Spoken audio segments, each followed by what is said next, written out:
ಇನ್ನು ಡಿಕೆ ಶಿವಕುಮಾರ್ಗೆ ಈ ಬಾರಿ ಅವಕಾಶ ಸಿಗಬೇಕು. ಡಿಕೆಶಿ ಪರ ಎಚ್.ಸಿ. ಬಾಲಕೃಷ್ಣ ಬ್ಯಾಟ್ ಮಾಡಿದ್ದಾರೆ. ಹೈಕಮಾಂಡ್ ಡಿಕೆಶಿಗೆ ಅವಕಾಶವನ್ನು ಕೊಡಬೇಕು ಅಂತ ಮಗಡಿ ಶಾಸಕ ಎಚ್.ಸಿ. ಬಾಲಕೃಷ್ಣ ಬ್ಯಾಟ್ ಮಾಡಿದ್ದಾರೆ. ಡಿಕೆ ಶಿವಕುಮಾರ್ ಅವರ ಪರವಾಗಿ ಅವಕಾಶ ಸಿಗಬೇಕಂತ ಹೇಳಿದ್ದಾರೆ. ಮತ್ತೊಂದು ಕಡೆ ಸಿದ್ದರಾಮಯ್ಯನವರೇ ಮುಂದುವರಿತಾರೆ ಅನ್ನುವಂಥ ಹೇಳಿಕೆ ಮತ್ತೊಂದು ಬಣದಿಂದ ನಡೀತಾ ಇದ್ರೆ, ಮತ್ತೊಂದು ಕಡೆ ಡಿಕೆ ಶಿವಕುಮಾರ್ ಅವರ ಬಣದಲ್ಲಿರುವಂತಹ ಅವರ ಆಪ್ತರಾಗಿರುವಂತಹ ಎಚ್.ಸಿ. ಬಾಲಕೃಷ್ಣ ಅವರು ಡಿಕೆ ಶಿವಕುಮಾರ್ ಅವರಿಗೆ ಅವಕಾಶ ಸಿಗಬೇಕಂತ ಹೇಳಿದ್ದಾರೆ. ಹೈಕಮಾಂಡ್ ಶೀಘ್ರವೇ ತೀರ್ಮಾನ ಮಾಡಬೇಕು. ಈ ಬಗ್ಗೆ ಸರ್ಕಾರ ಅಧಿಕಾರಕ್ಕೆ ಬರೋದಕ್ಕೆ ಡಿಕೆ ಶಿವಕುಮಾರ್ ಪ್ರಯತ್ನ ಪಟ್ಟಿದ್ದಾರೆ.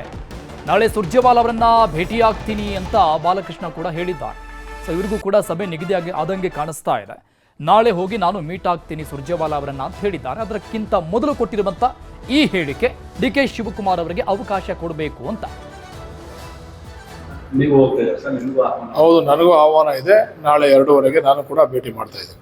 ನನಗೆ ಅದರ ಬಗ್ಗೆ ಗೊತ್ತಿಲ್ಲ ವಿಚಾರ. ಅದನ್ನು ತೀರ್ಮಾನ ಮಾಡ್ತಕ್ಕಂಥದ್ದು ಹೈಕಮಾಂಡು. ಯಾರು ಕೂಡ ನಾನು ಮುಖ್ಯಮಂತ್ರಿ ಮಾಡಲಿಕ್ಕಾಗಲ್ಲ, ನಾನು ಮುಖ್ಯಮಂತ್ರಿ ಬೇಡ ಅಂತ ಹೇಳಲಿಕ್ಕಾಗಲ್ಲ. ಹೈಕಮಾಂಡ್ ತೀರ್ಮಾನ ಮಾಡಬೇಕು, ಅವ್ರು ಮುಖ್ಯಮಂತ್ರಿ ಆಗಬೇಕು. ಆದರೆ ನಮ್ಮ ಅಭಿಪ್ರಾಯ ಏನಂತಂದರೆ ಸರ್ಕಾರಕ್ಕೆ ಅಧಿಕಾರಕ್ಕೆ ಬರೋದಕ್ಕೆ ಅವರು ಕೂಡ ಪ್ರಯತ್ನ ಪಟ್ಟಿರೋದ್ರಿಂದ ಅವ್ರಿಗೂ ಒಂದು ಅವಕಾಶವನ್ನು ಹೈಕಮಾಂಡ್ ಮಾಡಿಕೊಡ್ಬೇಕು ಅಂತಕ್ಕಂಥ ಮನವಿಯನ್ನು ಮಾಡ್ತೀವಿ. ಈ ಒಂದು ಅವಧಿ ನನ್ನ ಮುಖ್ಯಮಂತ್ರಿ ಆಯ್ತಾರೆ ಸರ್, ಅದನ್ನು ಹೈಕಮಾಂಡ್ ತೀರ್ಮಾನ ಮಾಡಬೇಕು. ಹೈಕಮಾಂಡ್ಗೆ ಎಲ್ಲ ವಿಚಾರ ಗೊತ್ತಿರೋದ್ರೆ ಅದನ್ನು ಹೈಕಮಾಂಡ್ ತೀರ್ಮಾನ ಮಾಡ್ತದೆ. ಡೀಟೇಲ್ಸ್ ಕೊಡ್ತಾರೆ ನಮ್ಮ ಪ್ರತಿನಿಧಿ ತಿಮ್ಮೇಗೌಡರು ಲೈವ್ ನಲ್ಲಿ ಜಾಯ್ನ್ ಆಗಿದ್ದಾರೆ. ತಿಮ್ಮೇಗೌಡ್ರೆ, ಸಹಜವಾಗಿ ಹೈಕಮಾಂಡ್ ನಿಂದ ಉಸ್ತುವಾರಿ ಬರ್ತಾರೆ ಅಂದಂತ ತಕ್ಷಣದಲ್ಲಿ ಕರೆ ಬಂದ್ರೆ ಯಾವುದೇ ಶಾಸಕರಾದ್ರೂ ಕೂಡ ಸಚಿವರಾದ್ರೂ ಕೂಡ ಸಹಜವಾಗಿ ಹೋಗಿ ಮೀಟ್ ಮಾಡ್ತಾರೆ. ಯಾಕೆ ಈ ಹೆಚ್ಚಿನ ಕಾಳಜಿ ಡಿಕೆ ಶಿವಕುಮಾರ್ ಅವರ ಕಡೆಯಿಂದ ಅನ್ನುವಂತಹ ಮೊದಲ ಪ್ರಶ್ನೆ. ಜೊತೆಗೆ ಆ 30 ಶಾಸಕರು ಕೂಡ ಯಾರು ಅನ್ನುವಂತಹ ಸಹಜ ಪ್ರಶ್ನೆ ಬರುತ್ತೆ. ಯಾಕಂದ್ರೆ ಡಿಕೆ ಶಿವಕುಮಾರ್ ಬಣದಲ್ಲಿರುವಂತಹ ನಾಯಕರ, ಅವರ ವ್ಯಾಪ್ತಿಯಲ್ಲಿರುವಂತವರ ಅಥವಾ ಸಿಎಂ ಅವರ ವ್ಯಾಪ್ತಿಗೆ ಬರುವಂತಹ ನಾಯಕರ ಅನ್ನುವ ಸಹಜ ಪ್ರಶ್ನೆ. ಇದೆಲ್ಲದರ ಮಧ್ಯದಲ್ಲಿ ಬಾಲಕೃಷ್ಣ ಅವರ ಈ ಹೇಳಿಕೆ ಯಾವ ಆಂಗಲ್ ನಲ್ಲಿ ನೋಡ್ತೀರಿ?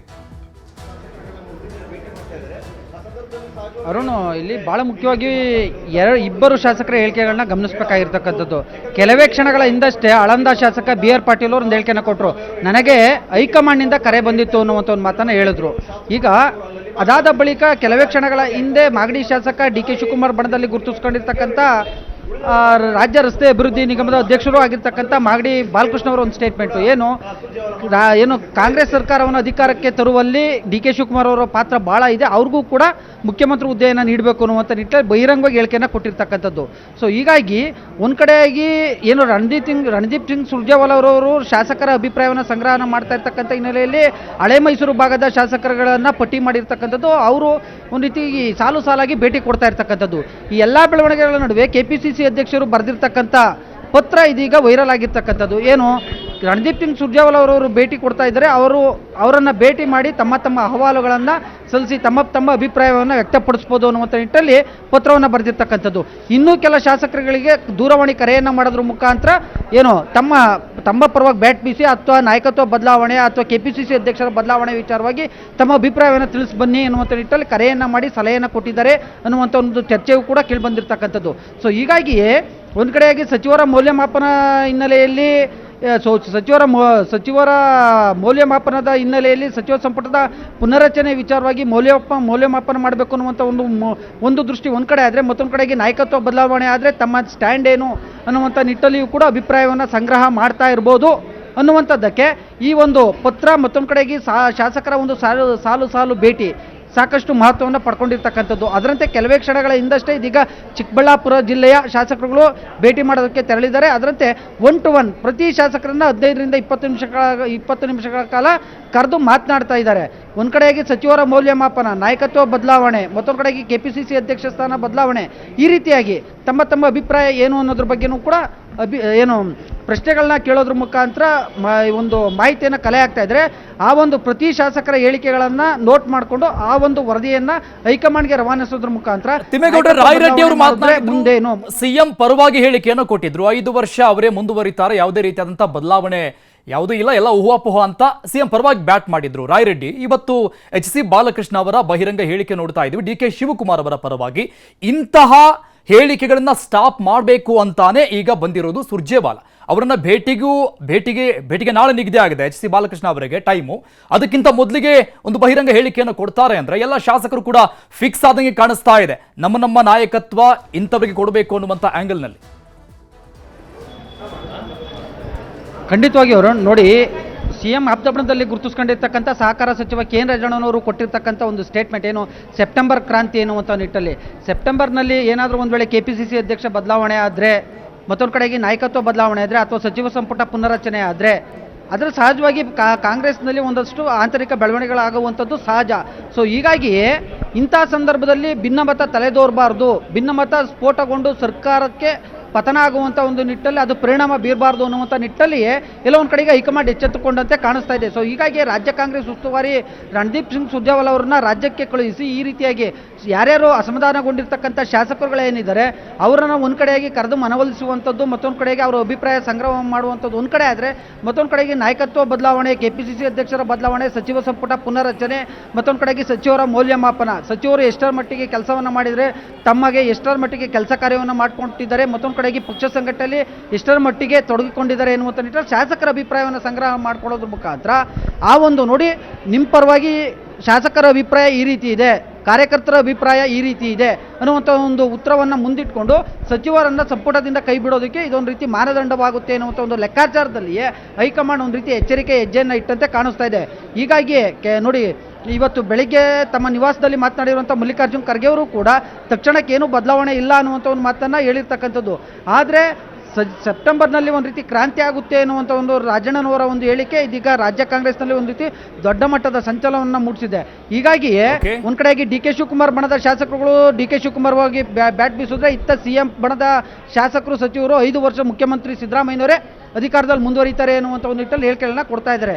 ಸೊ ಹೀಗಾಗಿಯೇ ಭಿನ್ನಮತ ತಲೆದೋರಬಾರ್ದು ಅನ್ನುವಂಥ ಒಂದು ನಿಟ್ಟಲ್ಲಿಯೇ ಇದೀಗ ರಣದೀಪ್ ಸಿಂಗ್ ಸುರ್ಜೇವಾಲಾ ಅವ್ರನ್ನ ರಾಜ್ಯಕ್ಕೆ ಕಳಿಸಿದ್ದಾರೆ ಅನ್ನುವಂಥ ಒಂದು ಚರ್ಚೆ ಕೇಳಿಬರ್ತಾ ಇರ್ತಕ್ಕಂಥದ್ದು. ಅರುಣ್, ಥ್ಯಾಂಕ್ ಯು ತಿಮ್ಮೇಗೌಡರ ಡೀಟೇಲ್ಸ್ಗೆ. ಇನ್ನು ದಸರಾ ಹೊತ್ತಿಗೆ CM ಬದಲಾಗ್ತಾರೆ, DK ಶಿವಕುಮಾರ್ ಅವರ ಜಾತಕ ಸರಿ ಇಲ್ಲ ಅಂತ ಅಶೋಕ್ ವ್ಯಂಗ್ಯ ಮಾಡಿದ್ದಾರೆ. ಅಶೋಕ್ ಅವರ ಈ ಹೇಳಿಕೆಗೆ ಕಾಂಗ್ರೆಸ್ನ ಲೀಡರ್ಸ್ ಕೂಡ ಕೌಂಟರ್ ಕೊಟ್ಟಿದ್ದಾರೆ. ನಮ್ಮ ಸರ್ಕಾರ ಸುಭದ್ರವಾಗಿರುತ್ತೆ ಅಂತ ಹೇಳಿದ್ದಾರೆ, ಯಾವುದೇ ಬದಲಾವಣೆ ಆಗಲ್ಲ ಅಂತ ಟಾಂಗ್ ಕೊಟ್ಟಿದ್ದಾರೆ ಅಶೋಕ್ ಅವರ ಹೇಳಿಕೆಗೆ. ನನ್ನ ಆತ್ಮೀಯ ಗೆಳೆಯರವರು ರಾಜಕೀಯದಲ್ಲಿ ನಮ್ಗಿಂತ ಒಂದು ಸ್ವಲ್ಪ ಮುಂದೂ ಇದ್ದಾರೆ. ಅವರು ಈ ವಿರೋಧ ಪಕ್ಷ ನಾಯಕ ಆಗಿದ್ದಾರೆ. ಅವರು ಭವಿಷ್ಯನೇ ಹೇಳಬೇಕು ಅಂತಕ್ಕಂಥದ್ದು ಅವ್ರಿಗೇನೋ ಇಚ್ಛಾಶಕ್ತಿ ಇದ್ದರೆ ಅದನ್ನೇನಾದರೂ ಅವರು ರೂಢಿ ಮಾಡ್ಕೊಳ್ಬೇಕಂತಿದ್ರೆ ಇಲ್ಲೊಂದು ಬಬಲಾದಿ ಅಂತೇಳಿ ಒಂದು ಮಠ ಅದ, ಅಲ್ಲಿ ಬೇಕಾದರೆ ಒಂದು ತಿಂಗಳು ಅಲ್ಲಿ ಬಂದು ಅಲ್ಲಿ ಕೆಲವೊಂದು ಗ್ರಂಥಗಳಿದ್ದಾವೆ ಕಾಲಜ್ಞಾನದ, ಅದನ್ನು ಅಧ್ಯಯನ ಮಾಡಿ ಅದನ್ನ ಬಗ್ಗೆ ತಿಳ್ಕೊಂಡು ಆಮೇಲೆ ಭವಿಷ್ಯ ಹೇಳೋದು ಒಳ್ಳೆಯದು.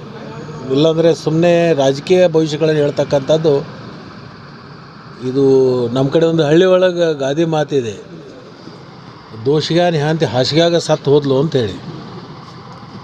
ಹಂಗೆ ಯಾರ ಭವಿಷ್ಯನೇ ಯಾರಿಗೆ ಹೇಳೋಕ್ಕಾಗಲ್ಲ. ನಾನು ಅಶೋಕ್ ಅಣ್ಣನಿಗೆ ಇಷ್ಟೇ ಹೇಳ್ತೀನಿ, ನಿಮಗೆ ಭವಿಷ್ಯ ಹೇಳುವಂಥ ಆಸಕ್ತಿ ಇದ್ದರೆ ಅದನ್ನು ಏನಾದರೂ ಒಂದು ವಿದ್ಯೆ ಅಂತ ಹೇಳಿ ನೀವು ಕಲ್ಕೋಬೇಕು ಅಂತಿದ್ರೆ ನಾನು ಉಚಿತವಾಗಿ ಅವ್ರನ್ನ ಕರ್ಕೊಂಡ್ಬಂದು ಅಲ್ಲಿ ಬಬಲಾದಿ ಮಠದಲ್ಲಿ ಬಿಡ್ತೀನಿ. ಅಲ್ಲಿ ಕೆಲವೊಂದು ದಿವಸ ಅಧ್ಯಯನ ಮಾಡಿಕೊಂಡು ಮುಂದೆ ಭವಿಷ್ಯ ಹೇಳಲಿಕ್ಕೆ ಪ್ರಾರಂಭ ಮಾಡಲಿ ಅಂತ ನಾನು ಹೇಳ್ತೀನಿ. ನನ್ನ ಪ್ರಕಾರ ಈ ತಿಂಗಳಲ್ಲೇ ವಿರೋಧ ಪಕ್ಷದ ನಾಯಕರು ಮತ್ತು BJP ನಾಯಕತ್ವ ಚೇಂಜ್ ಆಗುತ್ತೆ ಅಂತ ಇದೆ. ನಮ್ಮಲ್ಲಿ ಯಾವುದೇ ರೀತಿಯಾದಂಥ ಗೊಂದಲ ಇಲ್ಲ. ಅವರೇ ತಾನೇ 4-5 ದಿನ ಇದ್ದಿದ್ದು ಡೆಲ್ಲಿನಲ್ಲಿ. ಇಲ್ಲಿ ಅವರು ದಸರಾ ಕಾಯ್ತಾ ಇದ್ದಾರೆ. ದಸರಾಕ್ಕಿಂತ ಮುಂಚೆನೆ BJP ದಿವಾಳಿ ಆಗ್ತಾ ಇದೆ. ಅಲ್ಲಿ ವಿರೋಧ ಪಕ್ಷ ಬಡಪ ಯಾವ ಆರೋಗ್ಯ ಹೇಳಾಕಬೇಕಲ್ಲ. ಅಶೋಕ್ ಅದು ಹೇಳಿಲ್ಲ ಅಂದ್ರೆ ಮತ್ತೆ ಯಾರು ಹೇಳ್ತಾರೆ, ಅವ ಹೇಳಿಲ್ಲ ಅಂದ್ರೆ ತೆಗೆದು ಬಿಡ್ತಾರೆ ಅಲ್ಲಿಂದ. ಈಗ ಅದು ಪತ್ರಿಕೆಯಲ್ಲಿ ಬರ್ತಾ ಇದೆ ಅಲ್ಲ, ಅವ್ರು ಲೀಡರ್ ಅಪೋಸಿಷನ್ ಚೇಂಜ್ ಆಗ್ತಾನೆ, ಇವನು ಅಧ್ಯಕ್ಷ ಚೇಂಜ್ ಆಗ್ತಾನೆ. ಹಾಗಾಗಿ ಅವ್ನು ಹೊಡೆದು ಬಿಟ್ಟಾರ, ಒಂದು ಸರಿ ಸರ್ಕಾರ ಹೋಗ್ಬೇಕು ಅಂತ ಹೇಳ್ಬಿಟ್ಟಾರೆ. ಅದು ಹೇಳಿಲ್ಲ ಅಂದ್ರೆ ಮತ್ತೆ ನಾವು ಕಷ್ಟ. ನಮ್ಗೆ ಯಾವ ನಿದ್ದೆಲಿ ಅದನ್ನು ಕಾಣಿಸ್ದೆ, ನಿದ್ದೆಲಿ ಏನು ಹೇಳಿಬಹುದು ಪಾಪ. CM ಬರ್ತಾರೆ ಅಂತ ಅಶೋಕ್ ಅವ್ರು ಮಾಡ್ತಾರೆ, ಹೊಸ CM ಅಲ್ಲ, ಅವ್ರು ಯಾರು ಮಾಡೋದು? ಅಲ್ಲ ಸರ್, ಕಾಂಗ್ರೆಸ್ ಅಲ್ಲಿ ಹೊಸ CM ಆಗ್ತಾರೆ, ಹೊಸ CM ಆಗ್ತಾರೆ ಕಾಂಗ್ರೆಸ್ ಅಲ್ಲಿ. ಅಶೋಕ್ ಅವ್ರು ಯಾವ ಕಾಂಗ್ರೆಸ್ ಪಕ್ಷದ ಅಧ್ಯಕ್ಷರಾದ್ರು, ಅಶೋಕ್ ಅವರು BJP ಫಸ್ಟ್ ಅವ್ರ ಬಿದ್ದಿರುವಂತ ಯಜ್ಞಾನ ಆಚೆ ಹಾಕಕ್ಕೆ ಕೇಳಿ, ಇನ್ನೊಂದನ್ನು ನೊಣ ಹೊಡ್ಕೊಂಡು ಹೋಗುವಂಥ ಅವಶ್ಯಕತೆ ಇಲ್ಲ. ಅಶೋಕ್ ಅವರು ಮಾತುಗಳಿಗೆಲ್ಲ ಅಶೋಕ್ ಅವರು ಇದು not A Congress party, Ashok ಅವರು ನಮ್ಮ BJP ಪಾರ್ಟಿ ಅಧ್ಯಕ್ಷರು. ಅವ್ರದ್ರಲ್ಲಿ ಅಧ್ಯಕ್ಷ ಚೇಂಜ್ ಮಾಡ್ತಾವ್ರೆ, ಅವ್ರದ್ರಲ್ಲಿ ಪದಾಧಿಕಾರಿ. ಅವ್ರು ಡೈಲಿ ಫೈಟಿಂಗ್ ನನ್ನೇ ಕೇಳ್ತಾ ಇದ್ರು. ಅಶೋಕ್ ಅವ್ರು ಕೇಳ್ಬೇಕಾನೆ ಯತ್ನಾಳ್ ನಮ್ಮಲ್ಲಿ ಏನೈತಿ ಸರ್ಕಾರ ಬಿದ್ದೋಗುತ್ತೆ, ಏನು ಅಭಿವೃದ್ಧಿ ಆಗ್ತಾ ಇಲ್ಲ. ಯಾಕೆ 140 ಜನ ಮ್ಯಾಂಡೇಟ್ ಇರೋದು, 140 ಜನ ಶಾಸಕರು ಎಲ್ಲ ಕರ್ನಾಟಕ ರಾಜ್ಯದ ಜನತೆ ನಮ್ಗೆ ಆಶೀರ್ವಾದ ಮಾಡೋದು, ಅಶೋಕ್ ಅವ್ರಿಗೆ ಆಶೀರ್ವಾದ ಮಾಡಿದ್ರು. ಅದಕ್ಕೆ ಸುಮ್ಮನೆ 2 ವರ್ಷದಿಂದ ಹೇಳ್ತಾನೆ ಅವರೇ 5 ವರ್ಷಗಳು ಕಾಂಗ್ರೆಸ್ ಸರ್ಕಾರ ಈ ರಾಜ್ಯದಲ್ಲಿ ಇರ್ತದೆ. 28ಕ್ಕೂ ಕಾಂಗ್ರೆಸ್ ಸರ್ಕಾರ ವಾಪಸ್ ಬಂದು 2030